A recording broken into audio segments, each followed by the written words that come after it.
Morning. मैं coaching centre में पढ़ाता हूँ जो सिमरी बख्तियारपुर सहरसा बिहार में पड़ता है। और फिर आज मैं वीडियो भी अब बना रहा हूँ, आप लोग सपोर्ट कीजिएगा। वास्तविक संख्या फर्स्ट चैप्टर है, इसका ऑब्जेक्टिव क्वेश्चन हम कराएंगे और आज से शुरू किए हैं। आप लोग पूरा ज़रूर देखिएगा। चलिए स्टार्ट करते हैं। ये यूक्लिड विभाजन एल्गोरिथम दो धनात्मक पूर्णांक को निम्न में से किस परिकलित से परिकलित करने का तकनीक है।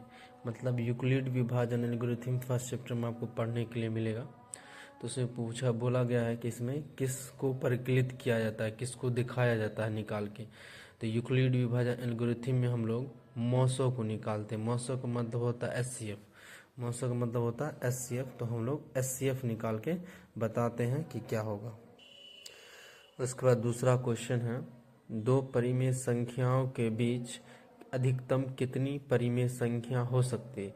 तो जब आप दो परिमेय संख्या के बीच अगर परिमेय संख्या निकालिएगा तो वो अनंत हो जाता है। वो क्या हो जाता है? अनंत हो जाता है। मतलब एक से अधिक, मतलब बहुत ज़्यादा आप इसका परिमेय संख्या निकाल सकते हैं दो संख्याओं के बीच। अभी बताएंगे नहीं किस कैसे निकाला जाता है, क्योंकि नहीं तो वीडियो लंबा हो जाएगा। जो बनाने का होगा वो हम बनाएंगे।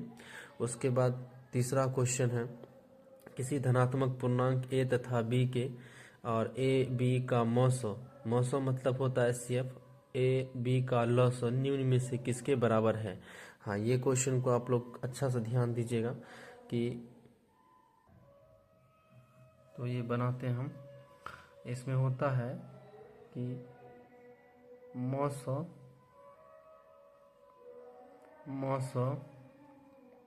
ए बी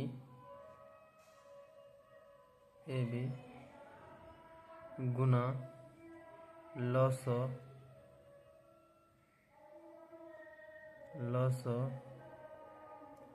ए बी बराबर होता है ए गुना बी होता है। यही क्वेश्चन है मेरा कि मौसो ए बी गुना लॉसो बराबर क्या होगा। तो बराबर क्या होगा? ए गुना बी होगा, ए गुना बी। नेक्स्ट क्वेश्चन है, निम्नलिखित में से कौन सी अपरिमेय संख्या है। तो अपरिमेय संख्या हम किसे कहते हैं? जिसे हम p बटा क्यू के फॉर्म में लिख पाते हैं, ठीक है, लिखते हैं, उसी को अपरिमेय संख्या कहते हैं। क्यू जो होना चाहिए नॉट इक्वल टू 0 होना चाहिए, ठीक है। तो इसमें से देखना सब रूट के अंदर है, तो जो संख्या अगर रूट से बाहर नहीं निकलती है तो वो परिमेय संख्या नहीं निकलती तो वो अपरिमेय संख्या हो जाएगी। जैसे मान लीजिए ऑप्शन ए हम लेते हैं, तो 36 बटा 64 है, 64 है, रूट 36 बटा 64 है। तो ये 36 जो होता है 6 का स्क्वायर तो 6 निकल जाएगा, और 64 8 का स्क्वायर होता है तो 8 निकल जाएगा। तो 8 बटा 6 जो है p बटा क्यू के फॉर्म में है, p बटा क्यू के फॉर्म में है, तो ये परिमेय संख्या है। और उसके बाद ऑप्शन बी देखते हैं, तो रूट 3 जो है, तो रूट 3 जो है 3 रूट से बाहर नहीं निकलता है, तो इसीलिए अपरिमेय संख्या हमारी क्या कहलाएगी? ऑप्शन बी रूट 3 हो जाएगा। जैसे मान लीजिए 9 बटा 49 भी है, तो 9 तो पहले से बाहर है, और उसके बाद 49 किसका 7 का स्क्वायर होता है तो 7 आ जाएगा, तो यह भी परिमेय संख्या है। और 9 बटा 81 है, 9 बटा रूट अंडर रूट 9 बटा 81 है, तो 9 भी किसका स्क्वायर होता है बाबू? 3 का होता है, और उसके बाद 81 किसका होता है? 9 का होता है, तो 3 बटा 9 उतरेगा। तो ये संख्या भी हमारी क्या कहलाएगी? परिमेय संख्या कहलाएगी। उसके बाद नेक्स्ट 5वें क्वेश्चन में हम जाते हैं, निम्न में से कौन सी परिमेय संख्या। अब लोग उसी का जस्ट उल्टा, इसमें अपरिमेय था और इसमें अपरिमेय संख्या पूछा। तो देखिए पहला ऑप्शन में हम टच करते हैं, रूट 3 है, तो रूट 3 जो है रूट से बाहर नहीं निकलता, तो ये परिमेय संख्या नहीं होगा। जैसे यहाँ देखिए ऑप्शन बी में रूट 2 बटा रूट 2 है, तो इसमें देखने में मिलता है कि बटा में है, और ये रूट टू क्या हो जाएगा? कट जाएगा, तो इसका आंसर हमको उतरेगा कितना? 2 उतरेगा। तो ये हमारी परिमेय संख्या कहलाएगी। तो ऑप्शन बी हमारा क्या हो जाएगा? परिमेय संख्या हो जाएगा। उसके बाद परिमेय संख्या हो जाएगा। उसके बाद आप लोग देख रहे हैं कि 4 प्लस 5, 4 प्लस रूट 3, तो रूट 3 जो है 4 प्लस रूट 3 जो है 3 अपरिमेय संख्या, 3 परिमेय संख्या नहीं होती है, तो यह पूरी संख्या भी अपरिमेय कहलाएगी। और रूट 6 जो है ये रूट से बाहर नहीं आएगा, रूट से बाहर आता तो परिमेय होता, नहीं आएगा तो यह भी अपरिमेय संख्या है। उसके बाद निम्नलिखित में से, छठा क्वेश्चन है, निम्नलिखित में से किसका दशमलव प्रसार शांत है। तो शांत पूछा है, शांत के लिए याद रखिए कुछ बात, शांत जो पूछा है तो शांत के लिए कुछ बात याद रखिएगा आप लोग कि शांत को जो है हम लिखते हैं जैसे 11/700, तो आप 700 का गुणनखंड कर दीजिए। तो 700 का आप गुणनखंड कीजिएगा तो आ जाएगा तुम्हारा आ जाएगा कितना, 700 का गुणनखंड करो तो आ जाएगा 2 2 तिया 6, 2 पंचे 10, 350 आ जाएगा। उसके बाद फिर 2 से कीजिए तो 2 1 जा 2, मतलब 2 एकम 2, 5 2 7 14, 2 पंचे 10 हो जाएगा 175। फिर 2 से लगेगा, नहीं लगेगा तो 3 से लगाइए तो 7 1 8, 8 5 13, 3 से नहीं 5 से लगाइए तो 5 से लगेगा, 5 तिया 15, 5 25, फिर 5 से लगाते हैं तो 5 7 35 और फिर 7 से लगाएंगे तो ये आ जाएगा। तो आ जाएगा गुणनखंड 2 की पावर 2 आएगा, क्योंकि 2 2 बार है इसलिए 2 की पावर 2 आएगा, और 5 की पावर कितना आ जाएगा, 2 आ जाएगा, और उसके बाद गुना कितना 7 आ जाएगा। ठीक है, तो 2 दूनी 4, 5 25 25 100, हाँ 700 हो जाएगा। तो शांत तब होता है जब हम किसी नीचे में, मतलब डिनोमिनेटर में, हर में 2 की पावर n लिखी हो या फिर 5 पर पावर m लिखा हो, इसी को शांत कहते हैं। देखिए बाबू, तो 2 आया है, 5 आया, बट 7 आ गया, 7 भी आया, इसके अलावा अगर कोई संख्या आ जाती है तो वो अशांत हो जाती है, ये हमारा नहीं होगा, तो ये क्या बन जाएगा, अशांत हो जाएगा। शांत के लिए एक और कंडीशन होता है, और वो कंडीशन है 1/, या मतलब हर में कुछ डिनोमिनेटर में, जो न्यूमिनेटर में कुछ भी हो सकता है, लेकिन हर में जो होगा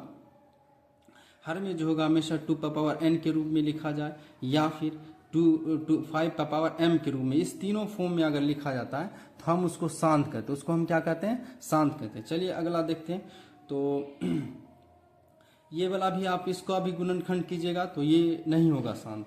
अब उसके बाद 343, ऑप्शन सी देखिए, 343 बटा क्या है, बटा है 2 पर पावर 3 गुना 5 पर पावर 3 गुना 7 पर पावर 3 है। देखिए बाबू, यहाँ क्या है, 2 पर पावर, ठीक है 2 है, 5 है, लेकिन इसके अलावा एक 7 आ गया। लेकिन क्या होता है कि यहाँ 7 का क्यूब जो आप कीजिएगा तो 343 के बराबर आएगा, और 343 दोनों क्या होगा, कट जाएगा। तो हमको क्या बचा, नीचे में बच जाएगा 2 पर पावर 3 गुना 5 पर पावर 3 बच जाएगा। तो ये हमारा, हम बोले थे कि 2 पर पावर या नीचे में हर में 2 पर पावर 5, 2 पर पावर n या 5 पर पावर m के रूप में लिखा जाए तो वह शांत हो जाए। तो ये हमारा ऑप्शन सी क्या हो जाएगा, शांत हो जाएगा। उसके बाद 7वां क्वेश्चन, 2 संख्या a और 18 है का लॉस कितना दिया हुआ है, 36 दिया हुआ है, और मौसम 2 दिया हुआ है। तो आप a का मान ज्ञात करना, किसका मान ज्ञात करना, a का। तो 2 संख्या के लिए हम फॉर्मूला आप लोग को बताए थे, SCF बराबर होता है SCF AB into LCM AB होता है, बराबर होता है 2 संख्या का गुणनखंड। तो A गुना क्या होगा, B होगा, A गुना B होगा। तो SCF 2 संख्या का दिया हुआ है, SCF 2 दिया हुआ है, यहाँ देख सकते हैं आप लोग 2 दिया हुआ है, तो यहाँ पास आप 2 रखिए, गुना का चिन्ह दीजिए। और LCM क्या होगा, 36 दिया हुआ है, तो आप यहाँ 36 रख दीजिए। और उसके बाद बोला गया है कि A गुना B, तो एक संख्या A है तो A रहने दीजिए, और दूसरी संख्या B मतलब 18 है तो आप 18 पुट कर दीजिए। ठीक है, उसके बाद 18 गुना में है, जब बराबर के एक तरफ ले जाएगा दूसरी तरफ इसको, तो वो किस में चला जाएगा, तो चला जाएगा भागा में।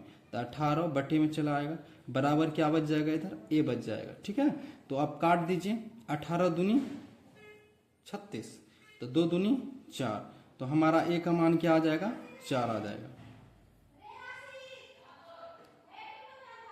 Option number C. उसके बाद 5, 15 और 20 का लॉसो और मौसो का अनुपात ज्ञात कीजिए। तो पहले आप इसका एलसीएम निकाल लीजिए, उसके बाद एचसीएफ निकाल लीजिए, और उसके बाद दोनों का अनुपात ज्ञात कर दीजिए। अनुपात ज्ञात कर दीजिए। तो चलिए हम एलसीएम निकालते हैं। तो पहले इसका अभाज्य गुणनखंड विधि द्वारा हम बनाते हैं। क्या इसका गुणनखंड करेंगे तो 5 आएगा। उसके बाद 15 का गुणनखंड करेंगे कितना आएगा, 3 गुना 5 आ जाएगा। उसके बाद 20 का गुणनखंड कीजिएगा, तो 20 का गुणनखंड कीजिएगा तो 2 पर पावर 2, 2 दूनी 4, 4 पंचे 20 आ जाएगा। ठीक है, तो इसकी मदद से आप एलसीएम निकाल लीजिए और एचसीएफ निकाल दीजिए। तो पहले क्या हो रहा है, एलसीएम लॉसो और मौसो का अनुपात। तो लॉसो को ऊपर रखना, लॉसो को ऊपर लिखना। तो पहले लॉसो निकाल लीजिए, अनुपात ज्ञात करना है। अनुपात, तो अनुपात ज्ञात करना है। तो अनुपात किसका ज्ञात करना है, लॉ, पहले लॉसो बोला तो लॉसो को आप ऊपर रखिएगा और उसके बाद बोला क्या, मौसो, तो मौसो को आप नीचे रखिएगा। ठीक है, उसके बाद लॉसो कैसे निकाला जाता है, जो एलसीएम में जो संख्या कॉमन होती है, जो संख्या इन तीनों में कॉमन होगा उसको तो लेंगे, और जिसका कॉमन में जिसका घात ज्यादा होगा उसी को लेंगे। दिखाई दे रहा आप लोग को, इसमें 5 है, इसमें भी 5 है, इसमें भी 5 है, लेकिन यहाँ पास क्या है कि दोनों तीनों का 5 का घात 1 है, तो कोई भी 5 ले लीजिए, उससे कोई फर्क नहीं पड़ेगा, 5 आ जाएगा। ठीक है, उसके बाद 3, देखिए एलसीएम में कॉमन जो नहीं होता उसको भी लिया जाता है, जो कॉमन नहीं होता उसको भी लिया जाता है। तो यहाँ पास एलसीएम हमारा क्या आ जाएगा, एक 3 आ जाएगा एलसीएम में, और 2 इस सब में नहीं है, लेकिन इसमें है 2 पावर 2, तो आप 2 पावर 2 भी ले सकते हैं, दोनों लेना है। एलसीएम का याद रखिएगा, कॉमन अगर हो तीनों में या 2 में, कॉमन अगर हो तो जिसका घात ज्यादा होता है उसी को लिया जाता है, और जो कॉमन नहीं होता है उसे लिया जाता है एलसीएम। इसी विधि को बोला जाता है अभाज्य गुणनखंड विधि। अब उसके बाद मौसो निकालेंगे, तो मौसो निकालने के लिए जो कॉमन होता है उसी को सिर्फ लिया जाता है, और जिसका घात गौर से सुनिएगा, जिसका घात कम होता है, कॉमन के साथ साथ जिसका घात कम होगा उसी को लेंगे। इसमें 5 है, इसमें भी 5, इसमें भी 5, आप कौन 5 को ले भाई, तो सबका एक ही घात है, एक घात है तो कोई 5 को आप ले लीजिए, हो गया। अब इसको काट दीजिए, 5 से कम 5 कट जाएगा, तो कितना आ जाएगा, 2 का क्यूब कितना होता है, 8 सॉरी 2 का क्यूब नहीं, 2 का स्क्वायर है, 2 का स्क्वायर है, तो 2 का स्क्वायर कितना हो जाएगा, 4, और 4 तिया 12, तब 12 बटा कितना उतरेगा, 12 बटा 1 आएगा, क्योंकि 5 कट जाएगा तो आ जाएगा 12 अनुपात 1। यही हमारा क्या हो गया, अनुपात हो गया। तो कहाँ पर ऑप्शन है 12 अनुपात 1, ऑप्शन नंबर डी में, ऑप्शन नंबर डी में। इसी तरीका से हम क्वेश्चन नंबर 9 करते हैं। बोला सबसे छोटी संख्या, सबसे छोटी अभाज्य संख्या, गौर से यहाँ पर क्वेश्चन पड़ेगा, सबसे छोटी अभाज्य संख्या, सबसे छोटी भाज्य संख्या का गुणनफल है। गुणनफल का मतलब क्या होता है, गुना। गुणनफल का मतलब क्या, गुना। तो सबसे छोटी अभाज्य संख्या क्या होगा, आप लोग को मालूम है। तो सबसे छोटी अभाज्य संख्या हमारी हो जाती है 2, क्या हो जाती है 2, और सबसे छोटी भाज्य संख्या क्या हो जाती है 4। तो गुना करने के बाद तो दोनों को गुना करो, दोनों क्या कर दीजिए, गुना कर दीजिए, तो 4 दूनी क्या हो जाएगा, 8 हो जाएगा। Option number C, option number C हो जाएगा। उसके बाद निम्नलिखित में से कौन अभाज्य संख्या है। तो अभाज्य संख्या किसको कहते हैं, जो 1 से पूरा भागा हो जाता है, मतलब डिवाइड हो जाता है, और खुद से, और सिर्फ खुद से। इसका मतलब जिसका गुणनखंड सिर्फ 2 हो, 1 हो और खुद हो, इससे ज्यादा गुणनखंड नहीं हो, उसी को हम क्या कहते हैं, अभाज्य संख्या कहते हैं। तो देखिए 25 है, तो 25 का गुणनखंड तो 5 भी होता है, 25 का अगर लिखिएगा तो 1 होता है, और 5 हो जाता है, और 25 हो जाता है, 2 से ज्यादा हो गया, 1 हो गया, 5 हो गया। तो हम क्या बोले, अभाज्य गुणनखंड में सिर्फ 1 से भाज्य हो और खुद से, उसके अलावा अन्य कोई नंबर से नहीं भाग हो, तो उसी को हम अभाज्य संख्या कहते हैं। तो 25 नहीं होगा। 16 भी देखिएगा तो आप लोग 16 को कीजिए, 1 हो जाएगा सर, 2 हो जाएगा सर, 4 हो जाएगा, तो 1 से अधिक हो गया अभाज्य गुणनखंड, तो ये भी नहीं होगा। 15 भी करिएगा तो 15 का भी नहीं होगा, इसलिए इसका आंसर क्या होगा, 29। 29 में आप देखिएगा, 29 को अगर हम गुणनखंड करेंगे, इसका गुणनखंड सिर्फ 1 होगा, और क्या होगा, 29 होगा। इससे ज्यादा इसका फैक्टर नहीं हो सकता है। तो सिर्फ 2 फैक्टर जिसका होगा ना, मतलब 2 संख्या से, या तो 1 से और सिर्फ खुद से कटे, उसी को हम अभाज्य संख्या कहते हैं। तो इसका आंसर क्या हो जाएगा, 3 हो जाएगा। उसके बाद पी तथा क्यू अभाज्य संख्या, गौर कीजिएगा, क्वेश्चन के वर्ड पर गौर करना है। अभाज्य संख्या बोल दिया तो मौसो ज्ञात कीजिए। जब भी याद रखिए अभाज्य संख्या आ जाए, क्या आ जाए, अभाज्य संख्या आ जाए, और तब आपको मौसो पूछे, क्या पूछे, मौसो, तो इसका आंसर हमेशा क्या होगा, एक होगा। इसका आंसर क्या होगा? हमेशा एक होगा, याद रखिएगा। इसको आगे हम बता देंगे, नहीं तो अभी देख ले, कोई भी आप अभाज्य संख्या ले लीजिए। जैसे हम मान लीजिए एक अभाज्य संख्या 2 लिए और 3 लिए, तो इसका मौसा कितना होगा भाई? तो मौसा निकालिए, 2 का गुणनखंड 2 ही होगा, 3 का गुणनखंड 3 होगा, और इसमें सब में गुणनखंड 1 कर दो। 1 तो लिखते नहीं, लेकिन अभी लिखना पड़ेगा। तो इसमें मौसो जब अभाज्य गुणनखंड विधि द्वारा हम निकालते हैं तो कॉमन जो होता है उसी को लेते हैं। तो 2 तो इसमें नहीं है, 3 इसमें भी नहीं है, सिर्फ 1 है। देखो 1 इसमें भी, 1 इसमें, तो इसलिए इसका अभाज्य गुणनखंड का मौसो क्या हो जाएगा? 1 हो जाएगा। इसी तरीके से क्वेश्चन आ जाएगा, अगर कोई 3 क्वेश्चन रहे, 4 क्वेश्चन रहे, उसमें अभाज्य गुणनखंड रहे, उसमें क्या रहे? अभाज्य गुणनखंड रहे, तो उसका मौसो हमेशा 1 होगा। उसके बाद किसी पूर्णांक m के लिए सम संख्या, क्वेश्चन पर हमेशा वर्ड पर वर्ड गौर कीजिएगा। सम संख्या बोला है, सम संख्या क्या होगा? तो इसके लिए आसान सबसे अच्छा है कि बोला कि कौन सम संख्या होगा। तो m की जगह आप जैसे ऑप्शन ए लिए हैं, m+2 लिए, ठीक है। तो आप m की जगह अपने मन से 1 पुट कीजिए, तो 1+2 करिएगा तो कितना आ जाएगा बाबू? 3 हो जाएगा। 3 सम संख्या है? नहीं है, तो ये वाला नहीं होगा, ठीक है। आप जैसे दूसरा ऑप्शन लिए 2m+1 ले लीजिए आप, तो 2 गुना 1+1, तो 2 1 जा 2 और 2 हो जाएगा, प्लस 1 हो जाएगा, तो कितना हो जाएगा? 3 हो जाएगा। 3 क्या सम संख्या है? नहीं है, तो ये भी हमारा नहीं होगा। अब देखिए ऑप्शन सी, देखिए उसके बाद ऑप्शन सी में क्या है? 2 गुना m, 2 गुना m है, 2m है, 2m है, तो 2 गुना 1 करेंगे तो 2 आएगा। 2 की जगह फिर 1 की जगह हम क्या रख दें? 2 रख देते, 2 दूनी 4 आ जाएगा। फिर रख देते हैं 2 गुना 2, 3 रख देते हैं, 3 दूनी 6 रहा। तो हम देख रहे हैं 1 रखें, 2 रखें, 3 रखिए, आगे जो भी संख्या रखेंगे तो ये हमेशा हमें क्या देगा? सम संख्या देगा। कैसी संख्या देगा? सम संख्या। इसलिए हमारा ऑप्शन क्या हो जाएगा? 2m। क्या हो जाएगा? 2m।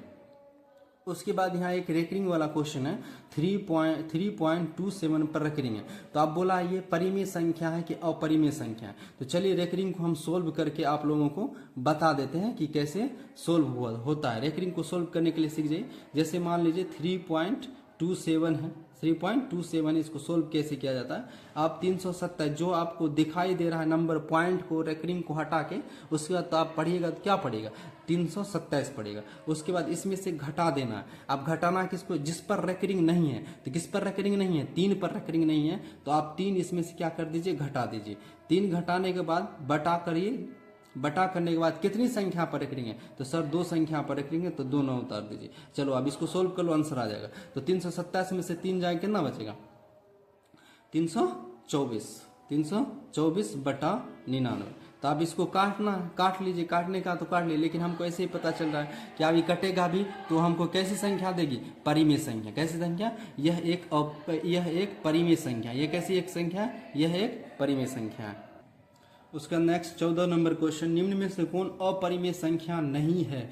एकदम क्वेश्चन को ऑब्जेक्टिव जब बना रहे हैं आप, तो क्वेश्चन को एकदम ध्यान से पढ़िएगा।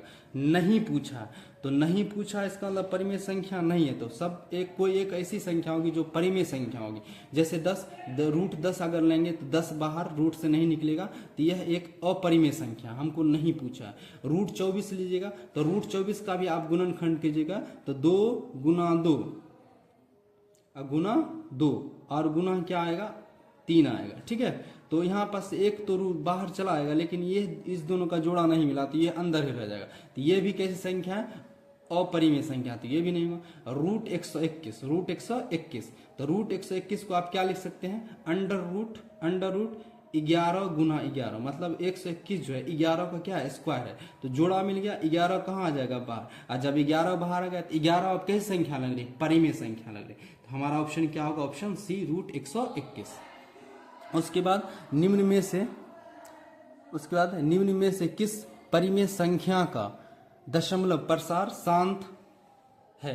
क्या पूछा? दशमलव प्रसार क्या पूछा? शांत। तो शांत के लिए आप लोगों को पहले बताए थे बटा में होना चाहिए। तो शांत 2 बटा अगर हम ले 15, 2 बटा क्या ले? 15 ले, तो 15 का गुणनखंड कर देते, 2 गुना कितना हो जाएगा? 5 हो जाएगा। तो बटा में हमेशा 2 आना चाहिए और 5 आना है। 2 पर पावर कुछ भी है उससे कोई फर्क नहीं, 5 पावर कुछ भी है, लेकिन 2 और 5 आना चाहिए, तभी आप शांत कर सकते हैं उसको। तो ये हमारा शांत नहीं है। 11 बटा 160, 160 का आप गुणनखंड कर लीजिए। तो देखिए 160 का हम गुणनखंड करते हैं, तो 160 का गुणनखंड कितना होगा?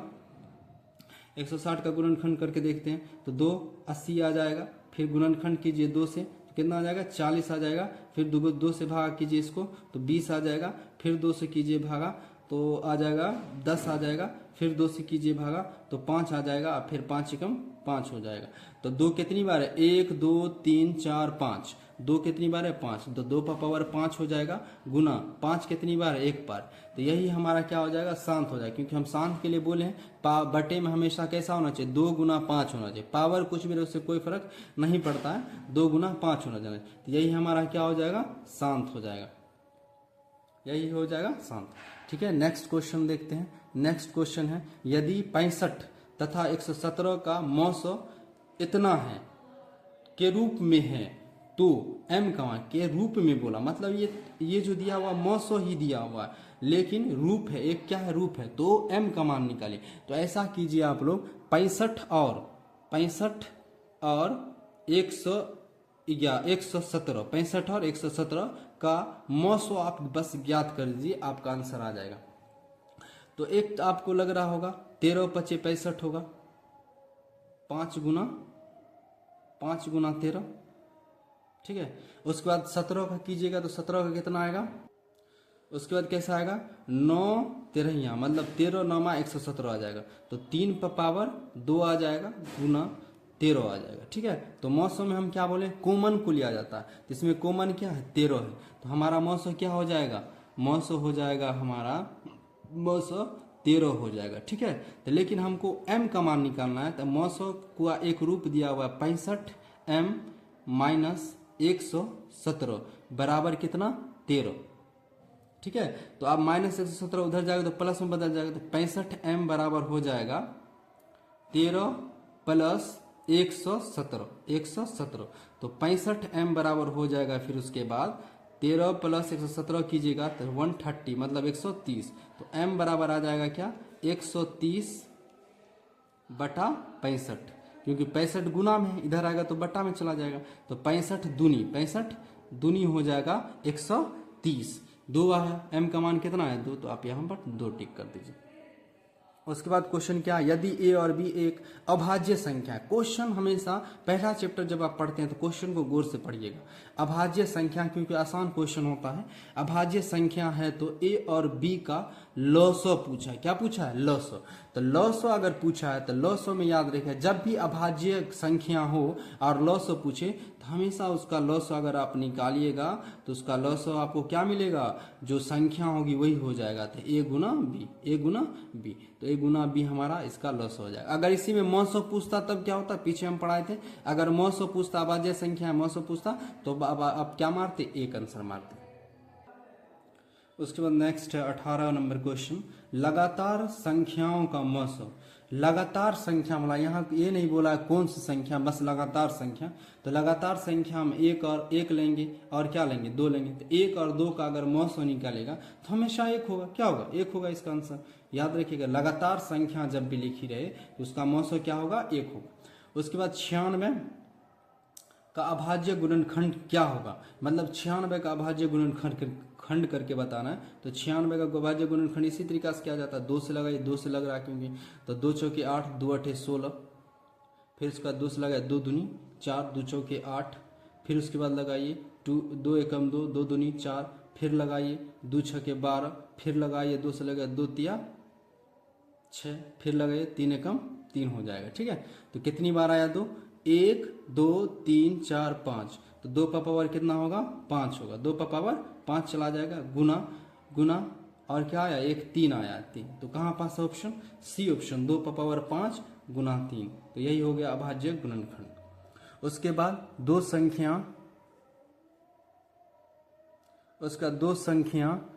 संख्याओं के गुणनफल इतना है, मतलब 2 संख्या गुणनफल कितना है 86 से 70 और उनका मौसो 17 है। मौसो क्या बोला है, मौसो मतलब HCF 17 है, तो उसका लॉसो ज्ञात कीजिए। तो यह फॉर्मूला तो आप लोग को इस बहुत बार बता चुके हैं। तो इसका फॉर्मूला क्या होता है, मौसो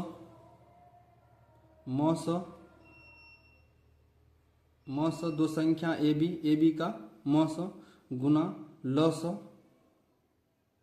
लॉसो बराबर लॉसो ए और बी बराबर क्या होता है, दो संख्या का गुणनखंड ए गुना बी। ठीक है, तो इसमें दिया हुआ है मौसो कितना दिया हुआ 17, तो आप 17 रख दीजिए, इनटू लॉसो नहीं दिया हुआ तो लॉसो को रहने दीजिए, और उसके बाद लॉसो को रहने दीजिए ए बी बराबर ए गुना बी, मतलब यहाँ बोल दिया गुणनखंड, दोनों संख्या क्या है गुणनखंड, तो अब ये ए गुना बी के जगह रखा जाएगा 86 70। ठीक है, तो लॉसो बराबर क्या हो जाएगा, तो लॉसो ऑफ ए बी बराबर 86 70 बटा 17, 86 70 बटा, तो अब देखिए 17 से इसको काट देना है, तो 17 से कटेगा 17 बचे 85 हो जाएगा, एक बचेगा 17 एकम 17 और 0 है तो 1 0, तो 510 लॉस क्या आ जाएगा हमारा 510 आ जाएगा। ओके, उसके बाद है 21 नंबर क्वेश्चन, 45 तथा 60 का मौसो है, तो इसमें मौसो आप निकाल लीजिए, 45 का गुणनखंड आप करके देख गुणनखंड कीजिए कितना आएगा, 3 से कटेगा 3 से काटिए इसको, 45 का गुणनखंड कर दीजिए, 45 का गुणनखंड कर देना है, तो 45 का गुणनखंड कीजिएगा 3 से लगाइए, 3 एकम 3 3 पचे 15, फिर आ जाएगा 3 पचे 15, फिर 5 एकम 5, तो 3 का पावर कितना आ जाएगा 2 गुना 5।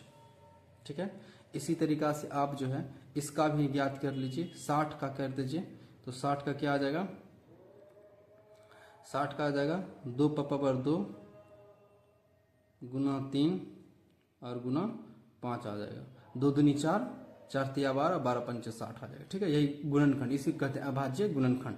देखिए इस तरीका से आप एक अभाज्य गुणनखंड विधि भी सीख जाएगा। तो हमको पूछा है मौसो क्या कॉमन होना चाहिए, तो 2 इसमें है लेकिन इस सब में नहीं है, तो 3 है इसमें लेकिन इसमें भी 3 है, तो आप मौसो के लिए मतलब SCF के लिए आप क्या लीजिएगा जो कॉमन होता है, तो 3 इसमें भी है और 3 इसमें भी है, आप कौन 3 को लेना है, उसको लेंगे जिसका घात सबसे कम है, तो किसका घात कम है, तो 3 का है, 3 ये वाला 3 लेंगे। ठीक है, जिसका घात कम होता है। आप देखिए बाबू 5 इसमें भी है 5 इसमें भी है, तो 5 कोई भी ले लीजिए कोई फर्क नहीं पड़ेगा, क्योंकि दोनों का घात क्या है सेम है। 2 नहीं लेंगे क्योंकि 2 इसमें है बट इसमें नहीं है, तो मौसो SCF में हमेशा कॉमन को लिया जाता है, जो कॉमन नहीं होता उसको नहीं लिया जाता। दोनों गुना कर दिए तो 5 तिया कितना आ जाएगा 15, 5 तिया 15 हो जाएगा, तो 5 तिया 15, तो 15 कहाँ है ऑप्शन नंबर डी में, ऑप्शन नंबर डी में 15 है। इसमें देखिए कि A बराबर हम लिख लिए जो A बराबर दिया हुआ था, B बराबर भी हम लिख लिए जो दिया हुआ था, उसके बाद कुछ नहीं, लॉसो बराबर लिखे हैं, लॉसो बराबर जो 2 कॉमन लॉसो निकालें तो कॉमन तो लेना है, लेकिन कॉमन में जिसका घात ज्यादा है, तो इस वाले पर देखिए 2 पावर 4, इस वाले पर 2 पावर 3, तो 2 पावर 4 वाला घात ज्यादा है, तो इसलिए हम इसको ले लिए हैं। उसके बाद 3 इसमें है बट इसमें नहीं है, तो हम 3 को भी एलसीएम में लेते हैं, मतलब एलसीएम में अभाज्य गुणनखंड विधि में जो कॉमन नहीं होता उसको भी लेते हैं। 5 इसमें है 5 इसमें भी है, तो हम एक 5 को ले लेंगे क्योंकि दोनों का घात सेम है। 7 इसमें पर 7 इसमें नहीं है, तो 7 को भी लेंगे। तो इन सब को गुना कीजिएगा, 2 का पावर 4 का मतलब हो जाएगा 16, और 16 तिया हो जाएगा 240। आज 1 मिनट रुकिए, 16 आ जाएगा, 5 तिया 15, तो 16 गुना 15 कीजिएगा तो 240 आएगा, और 240 को फिर 7 से गुना कीजिएगा तो 1680 आ जाएगा। ठीक है, तो यही हमारा क्या हो जाएगा option number D, option number D हो जाएगा। फिर उसके बाद नेक्स्ट क्वेश्चन की और आगे हम बढ़ते हैं। इसमें दिया हुआ है 144 है का अभाज्य गुणनखंड, 144 का अभाज्य गुणनखंड कीजिए और 2 का घातांक बताना। ये भी क्वेश्चन आता है बिहार बोर्ड में, बहुत आसान क्वेश्चन होता है। 2 का घातांक बताइए, तो 2 का घातांक बताने के लिए 144 का आप अभाज्य गुणनखंड कर दीजिए। 144 को लगाइए, 2 से लगेगा, 2 सते 14, 2 दूनी 4, फिर 2 से लगाइए तो 2 तिया 6, 2 छके 12, फिर 2 से लगाइए तो कितना आ जाएगा 2 एकम 2, 2 अठे 16, फिर 2 से लगाइए 2 नमा 18, फिर 3 से लगाइए, 2 से अब नहीं लगेगा 3 से, तो 3 तिया 9।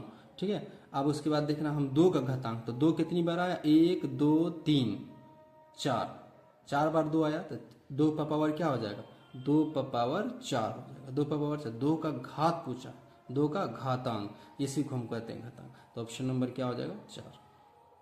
उसके बाद आपको दिख रहा होगा रेकरिंग से क्वेश्चन है, 0.7 है और 7 पर क्या है रेकरिंग है। तो इस रेकरिंग को अभी तुरंत सॉल्व करने के लिए बता, पहले रेकरिंग को भूल जाइए, पॉइंट को भूल जाइए। तो आप क्या पढ़ेगा सर 7 पढ़ेंगे हम, ये 7 लिखा हुआ माइनस कर दीजिए जिस पर रेकरिंग नहीं था, 0 पर रेकरिंग नहीं, 0 माइनस कर दिए बटा जितनी संख्या पर रेकरिंग होता उतने 9 मतलब 9 की संख्या उतरेगी।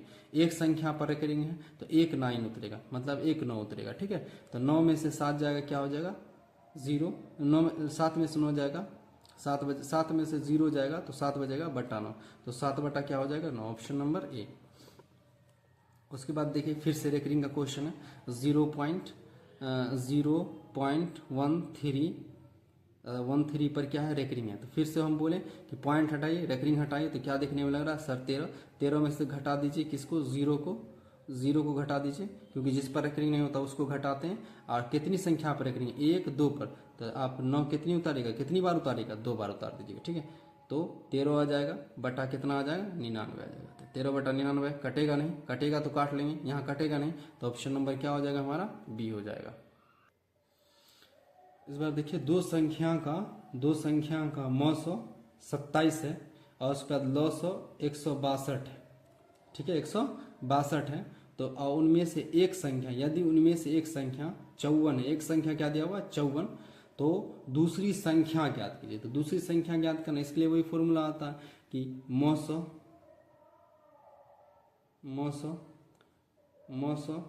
गुना लौसो बराबर दो संख्या का गुणनखंड a गुना b। तो मौसो दिया हुआ है कितना 27 दिया हुआ है, इंटू लौसो कितना दिया हुआ है 162। लौसो कितना है 162, लौसो कितना है 162 है, लौसो 162 है बराबर a गुना b। तो a गुना b क्या दिया हुआ है, a गुना b जो दिया हुआ है, एक संख्या दिया हुआ 54, तो आप 54 लिख दीजिए यहाँ पास, इंटू क्या कर दीजिए b कर दीजिए। ठीक है, तो आप 54 गुना में है, उधर जाएगा तो भागा में चला जाएगा, तो 27 गुना 162 बटा 54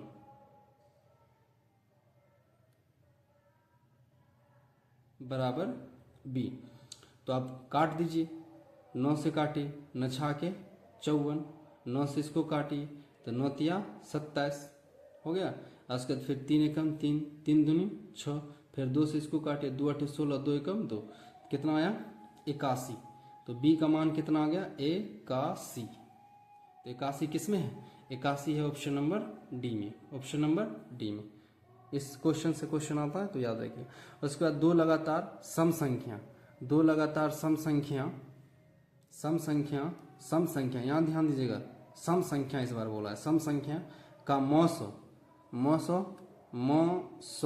होता है। तो दो लगातार सम संख्या का अगर मौसो देखिएगा, दो लगातार सम संख्या का मौसो अगर आप देखिएगा तो हम पहले सम संख्या क्या होता है, दो लगातार लीजिए, 2 लेना है और क्या लेना है 4 होगा। तो 2 और 4 का आप अगर मौसो निकालेगा तो हमेशा कितना निकलेगा 2 निकलेगा, कितना निकलेगा 2। दो लगातार सम संख्या का मौसो कितना होता है 2 होता है। मौसो निकाल लीजिए अगर निकालने का है तो, जैसे 2 को लिखेंगे 1 गुना 2 और उसके बाद 4 को लिखेंगे 1 गुना 2 पर पावर 2। तो 2 कॉमन होता है, लेकिन जिसका घात कम होता है उसी को लेते तो हम 2 लेंगे, तो 2 हो जाएगा हमारा आंसर। उसके बाद यदि भाग एल्गोरिथम a बराबर बी क्यू प्लस आर में a का मान 72, q का मान 8 तथा r का मान 0 हो तो b का मान होगा। तो b का मान इस फॉर्मूला पर पुट कर दीजिए, तो आ जाएगा a बराबर बी क्यू प्लस r होता है। a का मान दिया हुआ है कितना, a का मान दिया हुआ 72 दिया हुआ है 72 बराबर बी क्यू का मान कितना दिया हुआ है, b का मान दिया हुआ है, b का मान नहीं दिया है तो b को छोड़ दीजिए। q का मान कितना दिया हुआ है, q का मान 8 दिया हुआ है, 8 प्लस r का मान कितना दिया हुआ है, तो r का मान 0 दे दिया है। बस इसको आप सोल्व कर दीजिए, आंसर आ जाएगा। तो इधर हम बाकी लिख देते, जगह नहीं है, तो 72 बराबर हो जाएगा 8b। 8b अब 8 गुना में उधर जाएगा तो 0 का तो मान नहीं होता, तो 8 उधर जाएगा तो 72 बटा क्या आ जाएगा 8 बराबर क्या b। तो काट दीजिए, 8 नमा 72, 8 नमा 72, तो b का मान कितना आ गया 9, b का मान 9। क्वेश्चन नंबर 29 कर रहे हैं। 156 है, 156 बराबर 2x इंटू 3y, 3 पर पावर y इंटू 13 पर पावर z दिया हुआ। तो क्वेश्चन में पूछा हमको x plus Y plus z का मान क्या होगा, z बराबर क्या होगा। तो आप 156 का सिर्फ क्या कर लीजिए, 156 का आप कर लीजिए अभाज्य गुणनखंड। तो अभाज्य गुणनखंड 2 से लगेगा, तो 2 से लगेगा तो 2 सते 14, 2 8 16, उसके बाद फिर लगाइए, 2 से लग जाएगा, 2 तिया 6, 2 नमा 18। आप किससे लगेगा, उसके बाद 3 से लगाइए, 2 से अब नहीं लगेगा, तो 13 तिया 39, 13 आ जाएगा, फिर 13 मतलब 13 एकम 13 आ जाएगा। तो यहाँ पास आप लिखेगा तो 2 का पावर क्या लिखेगा 2 लिखेगा, इंटू लिखेगा 3 लिखेगा, इंटू लिखेगा 13 लिखेगा, ठीक है। तो इन सब का पावर आपको क्या करना है, जोड़ देना। तो 2 ये जो हो गया आपका क्या होगा x का मान हो गया, इसका पावर 1 है, कुछ नहीं तो 1 है, ये हमारा क्या हो जाएगा y हो जाएगा, इसका पावर 1 है, ये भी हमारा क्या होगा z हो जाएगा। तो आप यहाँ पास सिर्फ रख देना, यहाँ पास क्या करना है रख देना। तो 2 + 1 + 1 तो करिएगा तो कितना आ जाएगा 4। तो ऑप्शन नंबर कितना ए, ऑप्शन नंबर ए। यदि दो संख्या का, अगला क्वेश्चन नंबर 30, यदि दो संख्या का मौसो 25 है और लौसो 50 है तो संख्या का गुणनफल होगा। तो इस बार फिर से वही क्वेश्चन, लौसो मतलब एचसीएफ गुना एलसीएम, एचसीएफ गुना एलसीएम बराबर दो संख्या क्या होता है गुणनखंड, ए गुना बी होता है। तो यहाँ पास दिया हुआ क्या, मौसो दिया हुआ, मौसो मतलब एचसीएफ, मौसो मतलब एचसीएफ 25 है, तो एचसीएफ की जगह आप 25 रख दीजिए, गुना कीजिए। एलसीएम की जगह क्या, एलसीएम की जगह यहाँ आपको दिखाई दे रहा होगा 50, एलसीएम की गुना लॉसो एलसीएम को कहते हैं, तो 50 है। और इस बार बोला मांगा क्या हमसे, दो संख्या का गुणनफल, क्या मांगा का गुणनफल, यहाँ का गुणनफल मांगा, मतलब दोनों संख्या का गुणनफल, दोनों संख्या क्या मांगा है गुणनफल मांगा। तो आप सिर्फ क्या कीजिए ए गुना बी का मान निकाल लीजिए, वही आपका आंसर होगा। तो 25 पंचे 125, 1250 ए गुना बी, गुणनफल मांगा है इसलिए हम ए गुना बी का मान निकाल रहे हैं। तो 12 से कितना 50 आंसर हो जाएगा, ऑप्शन नंबर ए। उसके बाद नेक्स्ट क्वेश्चन है, यदि क्यू एक धनात्मक पूर्णांक है तो निम्नलिखित में से कौन एक धनात्मक विषम, क्या है विषम होगा, धनात्मक विषम होगा। तो इस वाले क्वेश्चन को हम पहले भी आप बताएं, ऑप्शन से आप कर लीजिए इसको। तो ऑप्शन से अगर आप कीजिएगा, ऑप्शन से करते हैं 6q प्लस क्या होगा 1 होगा, तो 6 गुना 1 प्लस क्या 1, तो 6 कम 6 हो जाएगा, प्लस 1 एक 7 हो जाएगा, ठीक है 7 निकलेगा, विषम संख्या 7 है।